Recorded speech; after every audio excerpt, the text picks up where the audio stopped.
सुनने वाले सभी प्यारे भाई बहनों को ओम शांति। क्या ये संभव है कि दुनिया की सबसे मजबूत, सबसे विशाल और अचल इमारतें एक ऐसी नींव पर खड़ी हों जिसका अपना कोई भौतिक वजन ही ना हो? देखिए, अगर हम वास्तुकला या इंजीनियरिंग की बात करें तो ये पूरी तरह से असंभव लगता है। वहां तो नींव में कंक्रीट और लोहे का भारीपन चाहिए ही चाहिए। बिल्कुल, एकदम सही कहा। लेकिन जब हम इंसानी चेतना और आध्यात्मिकता के विज्ञान में उतरते हैं, तो ये असंभव सी बात ही एकमात्र सच्चाई बन जाती है। आध्यात्मिक जीवन की जो नींव है, वो बिल्कुल अदृश्य है, उसका कोई आकार नहीं है, फिर भी वो जीवन के सबसे बड़े तूफानों को थाम सकती है। और वो नींव है निश्चय, यानी हमारा अटल विश्वास। इस अदृश्य नींव का विज्ञान ही सबसे बड़ा रहस्य है। भौतिक दुनिया में तो हम चीजों को देखकर उन पर विश्वास करते हैं, लेकिन चेतना के स्तर पर हमारा विश्वास ही उन चीजों का निर्माण करता है जिन्हें हम भविष्य में देखने वाले हैं। हाँ, और अगर इसी निश्चय की अदृश्य नींव में संदेह की एक सूक्ष्म सी दरार भी आ जाए, तो ज्ञान और धारणा की कितनी भी ऊंची इमारत क्यों न हो, वो अपने ही वजन से ढहने लगती है। तो आइए इसका विस्तार से विश्लेषण करते हैं। आज की हमारी इस गहरी चर्चा, या कहें इस विचार सागर मंथन का आधार है शिव बाबा की मुरली। जी, और सुनने वालों की जानकारी के लिए बता दें कि ये मुरली 19 अप्रैल 26 की है, जिसे 15 दिसंबर 2009 को रिवाइज किया गया है। बिल्कुल। और आज का हमारा मुख्य मिशन ये समझना है कि कैसे हम पूरी तरह से नॉलेजफुल यानी ज्ञानवान बनकर बाप समान साक्षीपन की स्थिति में रहते हुए चारों प्रकार के निश्चय में विजयी बन सकते हैं। और सबसे महत्वपूर्ण बात, सिर्फ अकेले में नहीं, बल्कि अपने परिवार के बीच रहते हुए, उनके साथ प्यार निभाते हुए। तो इस पूरी यात्रा की शुरुआत में ही मुरली एक बहुत ही गहरा और थोड़ा हैरान करने वाला दृष्टिकोण सामने रखती है। बाबा ने आज मुरली में ये कहा है कि बच्चे बाप के सिर का ताज हैं, और उससे भी बड़ी बात, बच्चों की डबल रूप में पूजा होती है। शालिग्राम के रूप में और देवताओं के रूप में, है ना? जबकि बाप यानी स्वयं परमात्मा की केवल सिंगल रूप में यानी शिवलिंग के रूप में पूजा होती है। मैं इसी बिंदु पे थोड़ा रुकना चाहूंगी, क्योंकि ये सुनने में बड़ा ही विरोधाभासी लगता है। हाँ, वो तो है। मतलब हम हमेशा ये मानते आए हैं कि भगवान सर्वोच्च हैं, तो फिर भगवान की एक बार पूजा और उनके बच्चों की यानी इंसानों की 2 बार पूजा, ये आध्यात्मिक गणित कुछ उल्टा नहीं लगता? सतही तौर पर देखने में ये उल्टा लग सकता है, लेकिन इसके पीछे की जो तार्किक और कर्मों की फिलॉसफी है, वो बहुत सटीक है। देखिए, परमात्मा जन्म मरण के चक्र से पूरी तरह मुक्त हैं। वे अकर्ता हैं। मतलब वो इस भौतिक दुनिया के सुख दुख या कर्मों के जंजाल में सीधे तौर पे नहीं फंसते। एकदम सही। लेकिन जो आत्माएं हैं यानी बच्चे, वे इस भौतिक संसार में उतरते हैं। वे शरीर धारण करते हैं, माया या नकारात्मकता के सबसे गहरे स्तर का सामना करते हैं, और फिर अपने कड़े पुरुषार्थ और ज्ञान के बल पर उसी खोई हुई पवित्रता को वापस हासिल करते हैं। अरे वाह! तो ये जो संघर्ष और जीत की प्रक्रिया है, ये बच्चों की अपनी मेहनत है? बिल्कुल। इसी व्यवहारिक जीत के सम्मान में परमात्मा स्वयं बच्चों को अपने से आगे रखते हैं, और उनकी डबल पूजा का विधान बनता है। ये उस हिम्मत का सीधा सम्मान है। ये सम्मान और परमात्मा का ये अटूट प्यार ही वो पहला ट्रिगर है जो हमारे अंदर निश्चय को जन्म देता है। मुरली ये स्पष्ट करती है कि ज्ञान का जो असली फाउंडेशन है, वो यही निश्चय है। अब मुरली में 4 प्रकार के निश्चय का एक पूरा ढांचा दिया गया है। जी, और इसमें पहला है बाप यानी परमात्मा में निश्चय। ये तो बहुत सीधा और स्पष्ट लगता है। जो भी इस आध्यात्मिक मार्ग पर कदम रखता है, वो शुरुआत ही इस बात से करता है कि मेरा बाबा। हाँ, भगवान पर विश्वास करना हमारी संस्कृति की रग रग में बसा है। लेकिन मुरली इस बात को यही नहीं छोड़ती। बाबा कहते हैं कि सिर्फ बाप में निश्चय होना बिल्कुल भी काफी नहीं है। इसके साथ स्व में यानी स्वयं अपनी आत्मा में निश्चय होना सबसे जरूरी शर्त है। यहाँ जो सबसे रोचक बात है वो ये है कि हम अक्सर भगवान की सर्वशक्तिमान सत्ता को तो बहुत आसानी से स्वीकार कर लेते हैं, क्योंकि उसमें हमें खुद कुछ नहीं करना होता। भगवान महान है, ये मान लेना एक बहुत ही सुरक्षित जगह है। हाँ, वो तो है। लेकिन अपनी ही आध्यात्मिक क्षमताओं पर विश्वास करना सबसे कठिन काम होता है। मुरली में स्पष्ट रूप से बताया गया है कि अगर स्व में निश्चय नहीं है, तो आत्मा दिल शिकस्त हो जाती है, यानी वो अंदर से टूट जाती है, हताश हो जाती है। जी। और स्व में निश्चय होने का मतलब अहंकार पालना नहीं है कि मैं बहुत बड़ा इंसान हूं। इसका मनोवैज्ञानिक अर्थ है अपनी असली पहचान की स्मृति रखना।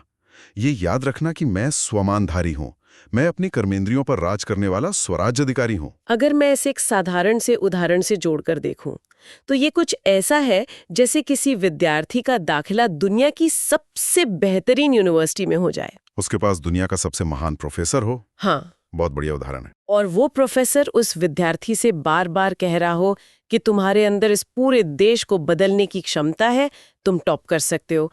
लेकिन वो विद्यार्थी शीशे के सामने खड़ा होकर खुद से कह रहा हो कि मैं तो कुछ भी नहीं हूं, मैं तो हमेशा फेल ही होता आया हूं। हाँ, तो अब यहाँ प्रोफेसर की महानता उस विद्यार्थी की किसी काम की नहीं है। बिल्कुल, क्योंकि विद्यार्थी का स्वनिश्चय शून्य है। स्वनिश्चय ही वो असली इंजन है जो ज्ञान की गाड़ी को गति देता है। ये तुलना उस पूरी प्रक्रिया को बहुत अच्छे से समझाती है। स्वयं परमात्मा ने हमें ये ऊंचे स्वमान या टाइटल्स दिए हैं। जब हम इन टाइटल्स को अपनी पहचान बना लेते हैं तो हमारे सोचने का पूरा ढांचा ही बदल जाता है। सही बात है।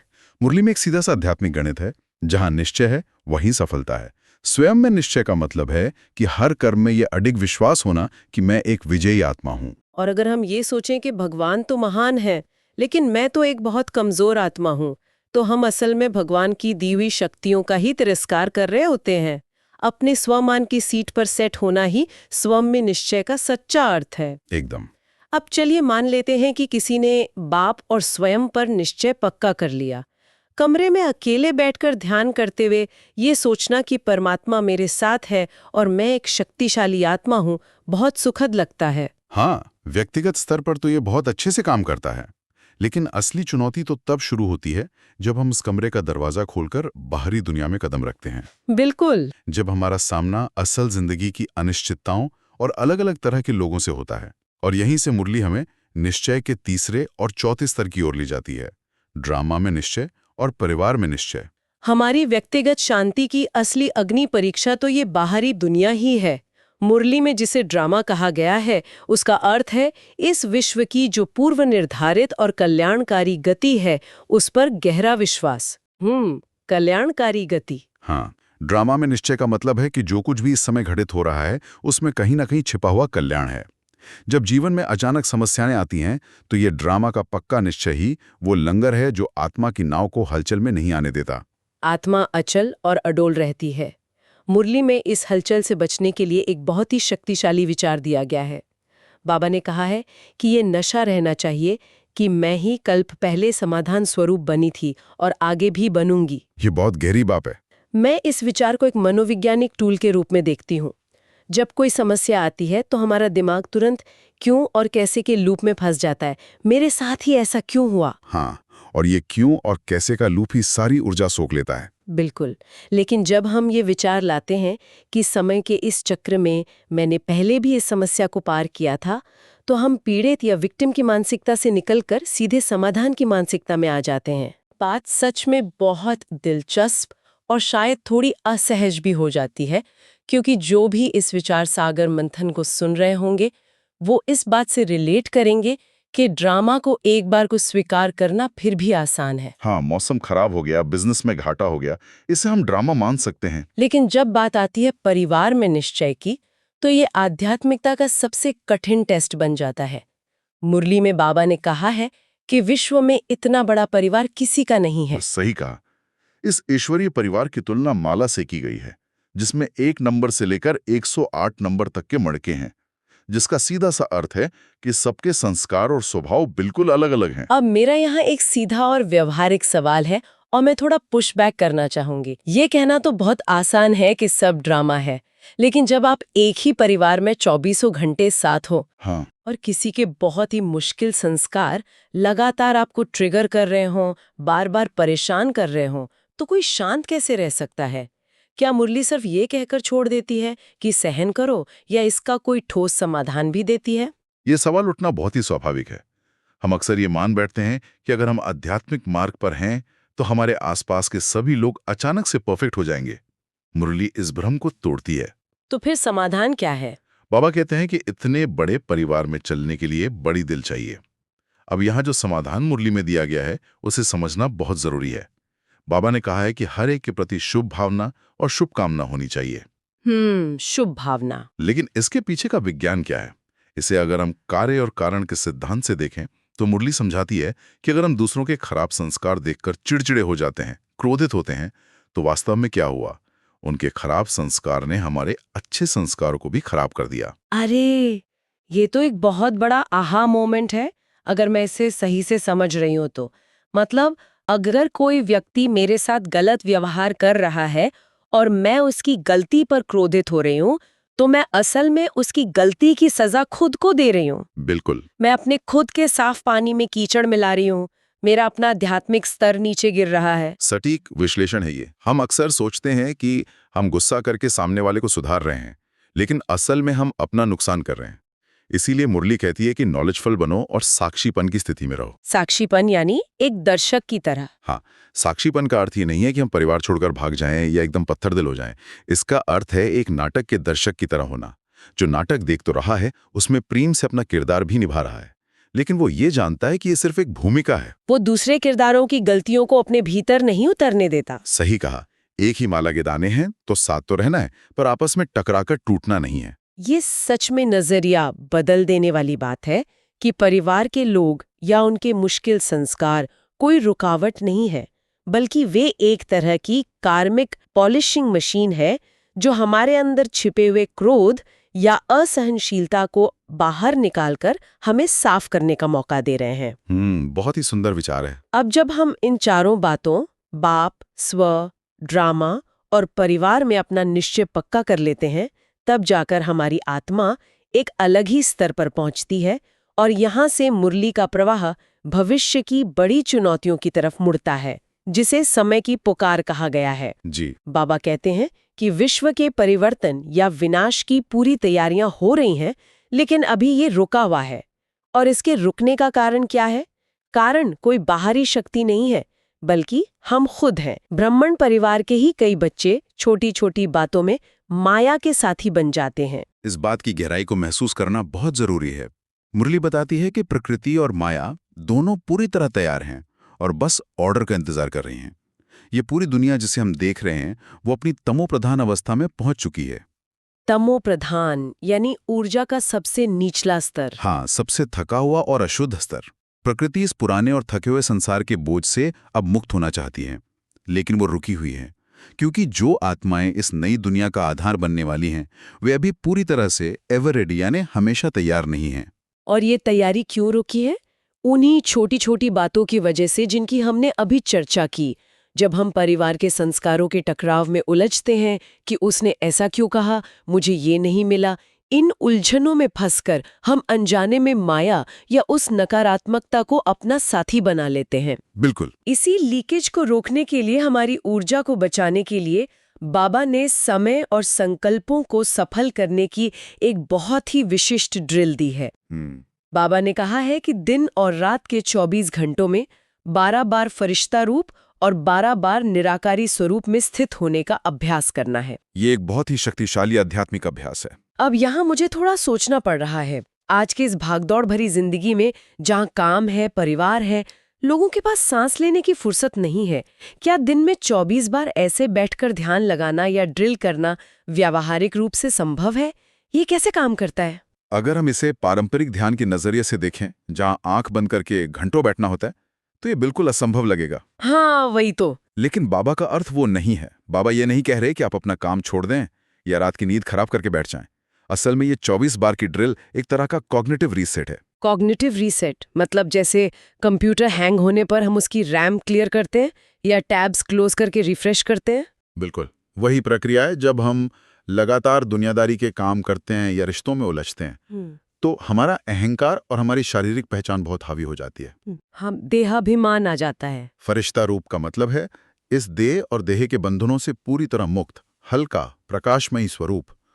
और निराकारी स्वरूप का मतलब है मैं एक चमकती हुई बिंदु आत्मा हूं जो इस भौतिक दुनिया से परे शांति धाम की निवासी है। अच्छा। जब आप दिन में चलते फिरते काम करते हुए बीच में सिर्फ 1 सेकंड के लिए यह स्मृति लाते हैं कि मैं ये शरीर नहीं हूं, मैं एक प्रकाश बिंदु हूं, तो क्या होता है? क्या होता है? एक प्रकाश बिंदु का कोई जेंडर नहीं होता, उसकी कोई उम्र नहीं होती, उसका परिवार के किसी सदस्य से कोई झगड़ा नहीं होता, वो बस शांत है। ये 1 सेकंड का विचार आपके हावी हो रहे अहंकार को तुरंत शट डाउन कर देता है। शक्तिशाली तकनीक है। मतलब अगर मुझे किसी पे गुस्सा आ रहा है और मैं उसी पल खुद को फरिश्ता महसूस करूं, तो उस गुस्से को टिकने के लिए जो देह अभिमान का प्लेटफॉर्म चाहिए था वो तो मैंने हटा ही दिया। एकदम सही। गुस्सा हवा में लटक जाएगा और गिर जाएगा। बाबा चाहते हैं कि हम इस ड्रिल के जरिए बहाने यानी कारण शब्द को अपनी डिक्शनरी से समाप्त करें और हर समस्या का निवारण बने। और जब हम इस तरह से अपनी ऊर्जा को बचाते हैं, इस रीसेट के जरिए खुद को स्थिर रखते हैं, तभी हम दूसरों की मदद करने के योग्य बनते हैं। हमारे पास एक अतिरिक्त ऊर्जा जमा हो जाती है और यही वो बिंदु है जहां मुरली हमें आज के वरदान की तरफ ले जाती है।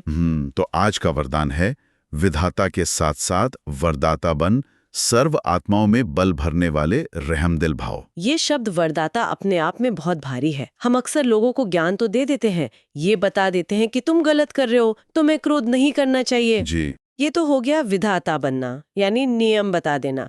लेकिन क्या सिर्फ ज्ञान देना काफी होता है?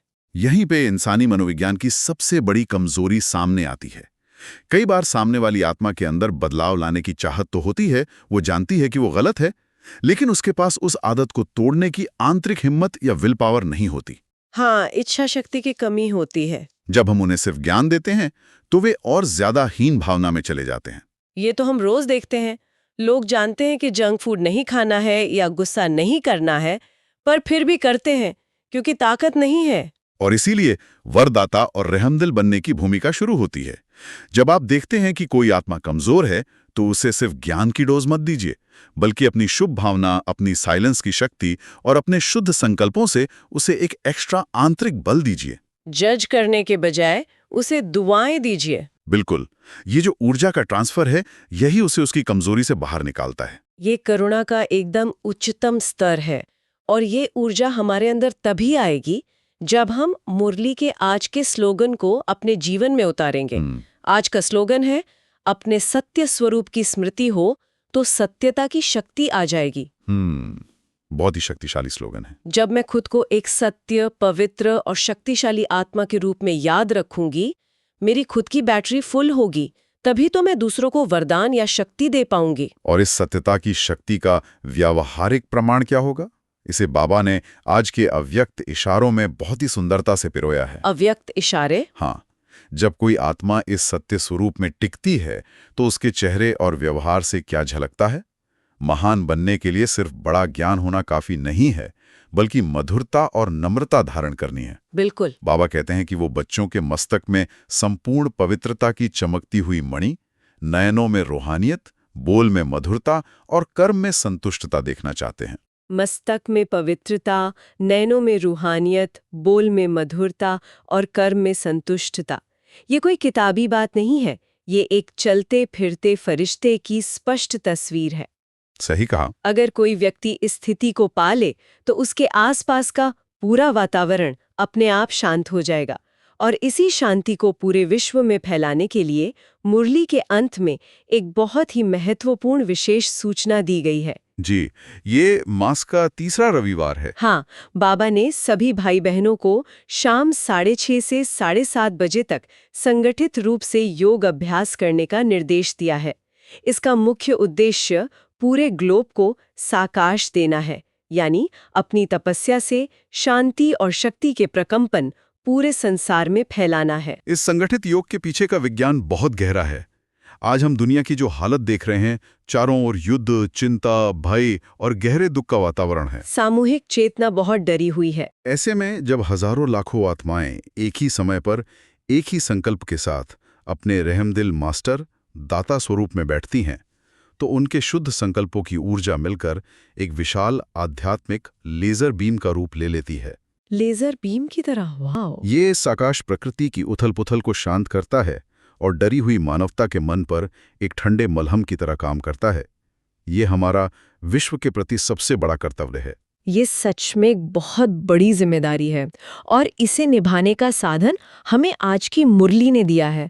तो अगर हम आज के इस पूरे विचार सागर मंथन के धागों को एक साथ पिरोएं, तो हमने देखा कि इस आध्यात्मिक यात्रा में सफलता की कुंजी निश्चय है।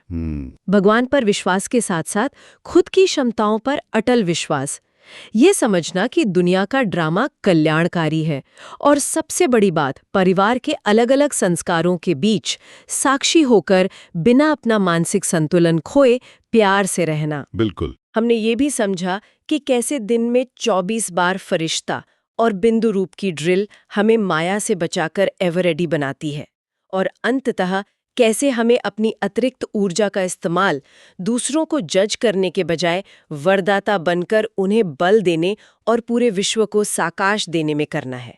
ये पूरा ढांचा एक ऐसी जीवन शैली का निर्माण करता है जहां हम बाहरी परिस्थितियों के गुलाम नहीं रहते, बल्कि अपने आंतरिक स्वमान के राजा बन जाते हैं।